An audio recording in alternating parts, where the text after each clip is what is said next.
My name is Byron Anangwe. I'll be your chaperone for this morning and the rest of the 3 days. And without taking much time, I wish to invite our key stakeholders to make some few remarks. So mine is to welcome all of you and thank you for really honoring our invitation to this conference. For us, this conference that looks at communal tenure right is critical because of our main mandate to bring about people-centered land governance. I think in Kenya is probably the best place to have this conference because Kenya has a lot that we can learn from, but also sure Kenya can learn a lot from participants from other countries. WHH has been working since 2017 on land governance in a number of African countries as part of the Land for Life program. And as we work more and more with pastoralist communities, it becomes increasingly clear about the importance of customary land tenure and its impact on the lives of pastoralists, because it affects their mobility, which is essential, and then it can affect their access to natural resources. What we see is that in recent years, more and more efforts are being made at regional and national level to solve these complex land questions. And we really wanted to contribute to this effort over the next few days to take stock of where we are in the region and also to chart a path forward. I hope that you refresh your relationships, your working relationships with current and old collaborators. And I also hope above all that you get the chance to raise your voices, to share your knowledge and to share your experience. We are here to discuss about policy, and we cannot discuss policy if we don't recognize that a lot of policies are already in place in the region. But what is missing is the implementation, and this is what is bringing us together today, that we need to put all our energy and our effort together in order that we are able to ensure that there is synchronized implementation, there is synchronized engagement. There is also very targeted framework for our engagement and our implementation so that we can secure rangelands and pastoralism.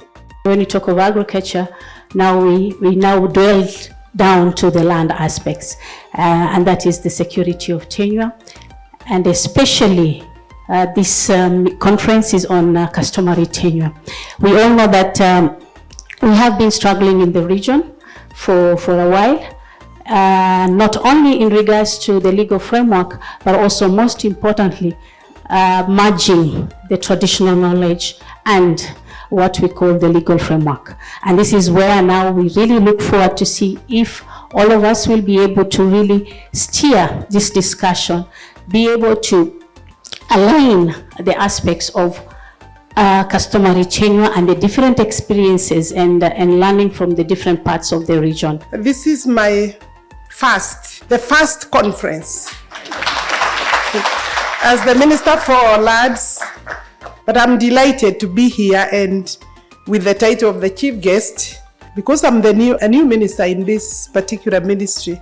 I want to confirm my collaboration with all the partners, and I want to offer you an open door policy and the access to the government office of the Ministry of Lands, Public Works, Housing and Urban Development. For us, we are critically aware that the results of this particular workshop will inform us to make the necessary policy intervention that will give a difference, enhance livelihood, help us live more peacefully as a people, as communities, and ensure communal land rights. And the theme of this conference is achieved.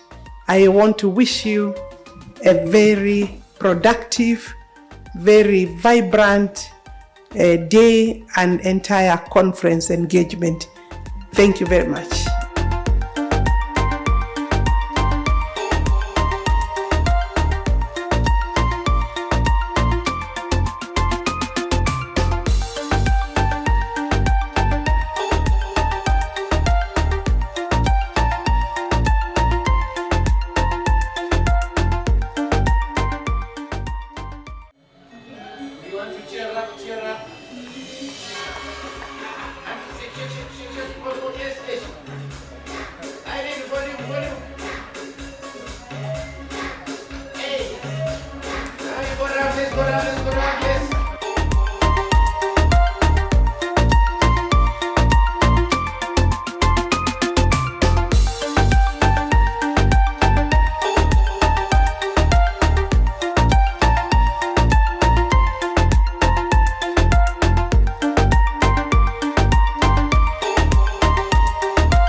on the very question of constitutional paucity, we have what we call that property that you own should not be taken without you being compensated, but particularly land property. So we say that under section 49 sub 3 of our Land Act 1999, it says that the occupier of the land should be compensated on an exhaustive improvement that he did on that land. But that's is a fallen.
It is good to have the experience of Kenya, and they are ahead in this Community Land Act of 2016. But still there is some diversities in experiences in Sudan, in Ethiopia, in Tanzania, in different areas of East Africa. So I'm expecting the next session to be more diverse, and we have more experiences, and even our Kenyan brothers can learn from their neighbors and from brothers in the. This kind of event supports us to strengthen our civil society in Ethiopia, works on land governance. Importantly, it strengthens us to work on the communal land right issues.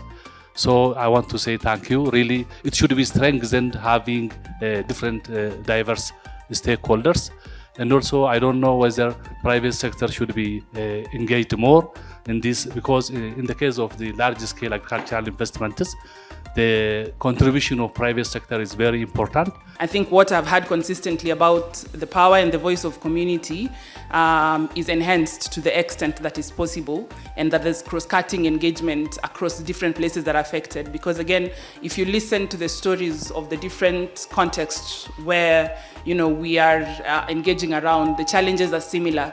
And I think being able to consolidate and provide a strong voice from a community perspective and from a people's perspective would be probably a precursor to the eventuality that if we will probably need an authority. But I think for now, it would be a bit premature.